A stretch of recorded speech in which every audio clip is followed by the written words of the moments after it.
प्यारे साथियों, पिछले 2 सालों से लाखों बच्चे और लाखों टीचर्स और साथ ही साथ उनके लाखों गार्जियन बहुत परेशान हैं। क्यों परेशान है कि बच्चा साल भर मेहनत करता है, 2 साल मेहनत करता है, अपने आप को तपाता है, इस आग में झोंक देता है। क्यों झोंक देता है? बेहतर भविष्य के लिए। वो सोचता है कि अगर मैं पढ़ूंगा लिखूंगा और तो कम से कम मेरा भविष्य अच्छा होगा, मुझे एक अच्छा मेडिकल कॉलेज मिलेगा, एक अच्छा कॉलेज मिलेगा जिसके थ्रू आगे चल के मैं बहुत अच्छा करियर बना सकूंगा। लेकिन जिस तरह से इन 2 सालों में पेपर लीक की घटनाएं और पेपर में नकल होने की घटनाएं आ रही हैं, उसमें क्या होता है, गार्जियंस का, बच्चों का या शिक्षक का जो एक भरोसा है, वो विश्वास टूट रहा है। सब लोग एक बार फिर से हतोत्साहित हो रहे हैं। वो कहते हैं कि यहां दरख्तों के साए में धूप लगती है, चलो यहां से चलें और उम्र भर के लिए। वही हाल है। अच्छा, अब मुझे भी लगता है कि भाई शुरुआत में ऐसा मुझे भी लग रहा था। क्या ये सरकार की मंशा है? क्या ये सरकार ऐसा करना चाहती है बच्चों के लिए? क्या सरकार ही सारे पेपर लीक करवाती है? क्या बात है? इसके पीछे का कारण क्या है? या सरकार के अफसर, आला अधिकारी जिम्मेदार हैं, आयोग जिम्मेदार है? आखिर कौन जिम्मेदार है? क्यों ये सारी चीजें हो रही हैं? क्या कारण है, बताओ भाई। तो भाई अगर मैं मुख्यमंत्री, अगर मैं बात करने वाला हूं, आज मैं सारे छोड़ दे रहा हूं, नीट का सबका छोड़ दे रहा हूं, मैं बात कर रहा हूं यूपीसी नेट की बात करता हूं। हाल ही में जो मुद्दा चल रहा है यूपीसी नेट एग्जाम, अभी आपको 6 जून का यूपीसी नेट का एग्जाम हुआ। 6 जून को आप लोगों ने यूपीसी नेट का एग्जाम दिया। इसके बाद बहुत ही जल्दी 7 दिन के अंदर यूनिवर्सिटी ने रिजल्ट दे दिया। अटल बिहारी वाजपेयी मेडिकल यूनिवर्सिटी ने 7 दिन के अंदर रिजल्ट दे दिया। अब सबसे पहले तो उसमें बहुत सारे ऐसे वीडियोज थे जिसमें खुद पुलिस के आला अफसर कह रहे थे कि भाई यहां यहां इन सेंटरों में नकल हुई है और हमने देखा, हम गए मौके पर कि भाई लोग कैमरे बंद करके नकल करवा रहे हैं। अब बच्चों ने इस चीज का विरोध किया, लेकिन अटल बिहारी मेडिकल यूनिवर्सिटी ने कुछ नहीं सुना और उस चीज को दरकिनार करके फटाफट आंसर की जारी की। 6 दिन के अंदर आंसर की जारी की। जब आंसर की जारी की तो आंसर की एक पीक्यूआरएस में हजार गड़बड़ियां, बहुत गड़बड़ियां, हजार तो नहीं कह सकता लेकिन बहुत सारी गड़बड़ियां थी। अब बच्चा कैसे मैच करे? आपको जब आंसर की डालनी थी तो आंसर की डालने के साथ पेपर भी डाला जाता है वेबसाइट में, तभी तो बच्चा मैच करेगा। और 1 दिन का समय मिला, बस फटाक से आधी रातों रात आंसर की जारी हुई और 1 दिन का समय मिला कि भाई 1-2 दिन है आपके पास मुश्किल से, और इन 1 दिन के अंदर आपको क्या करना है, जो जो आपको शिकायत हो आंसर की इसको डाल सकते हैं। अब भाई लड़का मैच कैसे करे? कैसे लड़का मैच कर पाएगा जब आपने पेपर ही नहीं डाला? और इसके बाद बिना लड़के को मौका दिए, बिना उसके डाउट को क्लियर किए, आपने तुरंत रिजल्ट दे दिया। और रिजल्ट देते ही जैसे लड़का विरोध करता, रिजल्ट में भी बहुत सारी गड़बड़ियां आई, बहुत सारे बच्चों को अपने रिजल्ट से डाउट रहा, लेकिन तुरंत काउंसलिंग स्टार्ट करा दी और बच्चों का डाउट कुछ नहीं क्लियर हुआ। भाई अब बताओ, क्या ये सिस्टम करप्ट है या सरकार करप्ट है? तो भाई अगर सरकार पे आऊं, भाई क्या क्या वास्तव में ये पूरा सिस्टम जो है सरकार को गिराने पे लगा है? भाई अगर अपन सरकार की बात करें तो योगी बाबा ने कई बार प्रेस कॉन्फ्रेंस किया, शुरुआत में भी कहा था कि नर्सिंग वह कार्य है जो संवेदना से जुड़ा है, हम आपकी सेवा संवेदना जब मरीज के साथ सहयोगी बनती है। प्रदेश के मुख्यमंत्री जी को नर्सिंग को लेकर के बहुत अच्छे अच्छे विचार थे और अभी कई सारे नर्सिंग ऑफिसर्स को उन्होंने जा करके प्रमाण पत्र भी दिया था, नियुक्ति पत्र भी बांटा। नर्सिंग के साथ लगातार लगे हुए हैं और सरकार ने मेडिकल फील्ड में जीडीपी का 2% इन्वेस्ट करने को भी बोला। और यहां तक सरकार ने, ये योगी सरकार का एक और वादा था कि भाई उत्तर प्रदेश में नर्सिंग की सीटों 7,000 नर्सिंग की सीटें, पैरामेडिकल की सीटों को वृद्धि करने पर भी सरकार थी।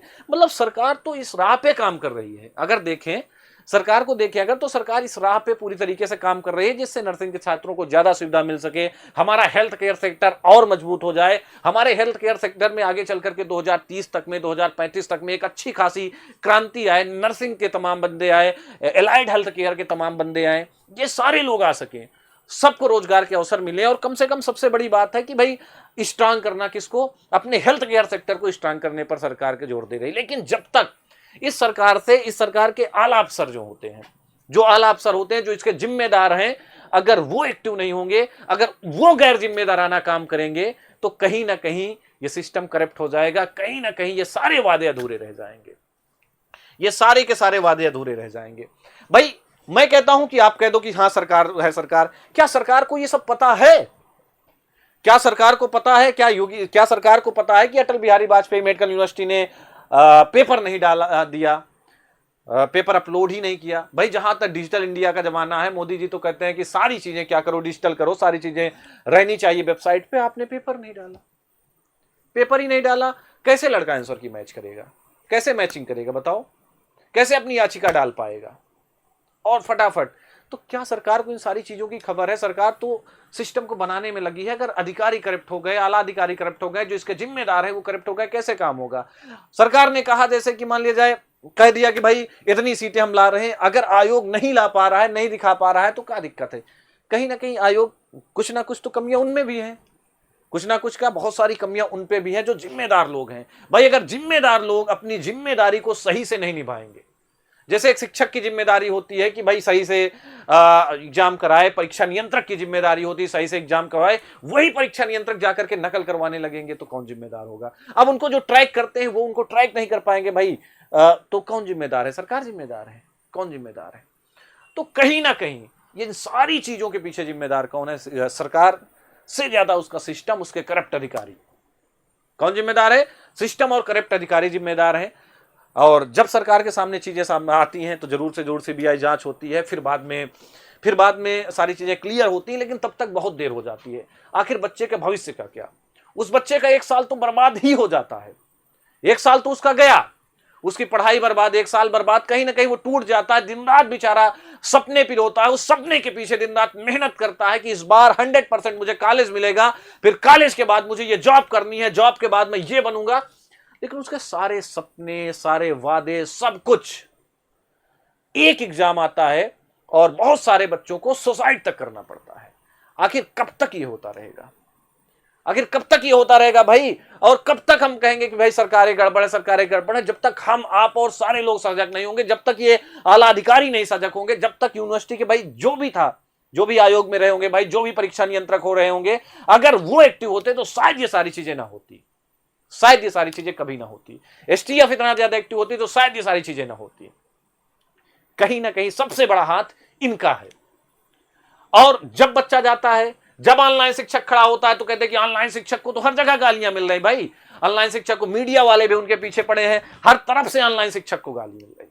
और जब ऑनलाइन शिक्षक जाते हैं तो उसको भगा दिया जाता है, भाई तुम कौन हो, क्यों आए हो, क्या मतलब है, क्या? और ऑनलाइन शिक्षक ही है जो आपके साथ खड़ा रहता है, आपकी लड़ाई में साथ देता है और दिन रात आपको पढ़ाता है बहुत कम फीस पे, या तो फ्री यूट्यूब पे या तो कम फीस पे। अब भाई सबसे बड़ा मुद्दा जो निकल के आ रहा है, सबसे बड़ा मुद्दा यहां पे है कि अगर आप कुछ मत करो, हम कहे UP senate Atal Bihari medical university से कहना है, अटल बिहारी वाजपेयी मेडिकल यूनिवर्सिटी, कि आप कुछ मत करो, आप कम से कम, बच्चे बार बार जा रहे हैं, बच्चों को दिक्कत है, उनके डाउट क्लियर कर दो। कम से कम पेपर जो है, बच्चे का जो पेपर है, इसको कम से कम अपलोड कर दो। बच्चे का जो पेपर है इसको तो कम से कम वेबसाइट पे अपलोड करो कि बच्चा क्या करे, बच्चा कम से कम जाकर के मैच कर पाए आंसर की। क्यों जल्दी है, क्यों इतनी जल्दी है आपको? इन सारी चीजों को दबाने के लिए इतना जल्दबाजी क्यों? अगर हम देखें तो हर साल आपको क्या करना होता, हर साल तो आपका काम बहुत धीरे धीरे होता था, आराम से होता था, आराम से बच्चों को टाइम मिलता था। हर एक परीक्षा का ये नियम है कि भाई आप आंसर की डालो तो पेपर भी डाल दो, जिससे बच्चा मैच कर पाए। पीक्यूआरएस में इतनी सारी गड़बड़ी है, रिजल्ट को लेकर के इतनी सारी शिकायत है, एक बार डाउट तो क्लियर करो। और कम से कम जो बच्चे जा रहे हैं उनको भी तो संतुष्ट करो, उनके लिए भी कोई नोटिस ही जारी कर दो, सारी चीजें बता दो। इसके बाद आप 2 दिन बाद काउंसलिंग करवाओ। क्यों इतनी जल्दबाजी है, क्यों जल्दबाजी है बताओ भाई? कुछ तो जवाब दो। ऐसे बच्चों को भगा देना, इससे क्या होगा? कम से बच्चों का भरोसा टूटता है, गार्जियन का भरोसा टूटता है। बच्चा बेचारा मैसेज कर रहा है, सर हमने दिन रात मेहनत की, हमारे गार्जियन कहते हैं तुमने कुछ नहीं किया, तुम झूठ बोल रहे हो, तुमने दिन रात सिर्फ फोन चलाया है। मतलब एक गार्जियन का सर सिस्टम के प्रति जो भरोसा टूट रहा है, उससे बड़ा जो भरोसा टूट रहा है, अपने बच्चे के प्रति भरोसा टूट रहा है। और बच्चे का अपने गार्जियन के प्रति भरोसा टूट रहा है, सिस्टम के प्रति भरोसा टूट रहा है। कैसे वो पढ़ पाएगा? कैसे एक भारत का निर्माण कर पाएगा? कैसे हेल्थ केयर सेक्टर में क्रांति आएगी? ऐसे क्रांति आएगी बताओ। ऐसे अगर हेल्थ केयर सेक्टर में क्रांति आ जाए, धांधली करके क्रांति आ जाए, मतलब कुछ भी कर लो, जो मन करे वो करो, अगर आपको टेंडर मिला तो आप कुछ भी करके छोड़ दो, और ऐसे हेल्थ केयर सेक्टर में क्रांति आ पाएगी? क्या भारत का हेल्थ केयर सेक्टर सुधर पाएगा? कैसे हो पाएगा? और प्यारे बच्चों, आप लोग लगातार अपनी आवाज को बुलंद कर रहे हो, लेकिन फिर भी आपको कोई सुनने वाला नहीं। क्यों नहीं सुनना? क्योंकि नीचे से ऊपर तक ये सब करप्शन है। आप जाओगे तो उसको बताएंगे, कुछ नहीं, ऐसा करो, ये चले जाओ, हो गया। ऐसा कब तक होता रहेगा? कब तक अन्याय होता रहेगा? अब अटल बिहारी वाजपेयी मेडिकल यूनिवर्सिटी को जवाब देना पड़ेगा, डाउट क्लियर करना पड़ेगा, इसके बाद आप काउंसलिंग करवाओ, कोई दिक्कत नहीं। एक बार बच्चे का छोटा सा डाउट है वो क्लियर कर दो, फिर आप काउंसलिंग करवाओ। नहीं ऐसा कब तक चलता रहेगा? कब तक हम सरकारों को दोषी ठहराएंगे? कब तक हम बच्चों को दोषी ठहराएंगे? कब तक हम किसको दोषी ठहराते हैं भाई? कब ये सारी चीजें साफ होंगी? लगातार 2 वर्षों से निराशा हमारे हाथ है। या तो बंद कर दे, बंद कर दो भाई, एडमिशन ही कराना बंद कर दो, खत्म कर दो। अगर अपने मतलब बच्चों के हिसाब से करवाना ही नहीं है, कुछ भी मतलब कुछ भी करके बस फर्जदायगी करवाना है, हो गया, कहानी खत्म, जाओ, हो गया, फटाफट से रिजल्ट आ गया, लो काउंसलिंग कराओ, कहानी खत्म। अब कोई बात ही नहीं ध्यान दे, चाहे आंसर की गलत है, चाहे क्वेश्चन गलत है, चाहे नकल हुई है, इससे कोई मतलब ही नहीं है। तो क्या फॉर्मेलिटी हो गया पेपर कराना? तो आप जवाब दीजिए कि क्या आप फॉर्मेलिटी कराना चाहते हैं, आप पेपर कराना चाहते हैं? क्यों बच्चा बेचारा इतनी मेहनत करे? तो अब इन सारी चीजों पर आप लोग अपने कमेंट करिएगा प्यारे बच्चों कि किसको क्या दिक्कत है। एक बारी सारा बच्चा कमेंट करके बताएगा भाई कि किसको क्या क्या शिकायतें हैं सीनेट एग्जाम को लेकर के। यूपी सीनेट एग्जाम कहा गया था कि सीटें भी बढ़ाई जाएंगी, वो भी नहीं बढ़ी है। सीटों का ब्यौरा भी अगर देखें तो पिछली साल की तरह सेम है। आंसर की को लेकर के बहुत सारी शिकायतें हैं। तुरंत काउंसलिंग भी आपने कराना शुरू कर दी, क्यों, क्या कारण है? इन सारी चीजों का जवाब आपको देना पड़ेगा। तो प्यारे बच्चों आप अपने डाउट्स जरूर बताएंगे।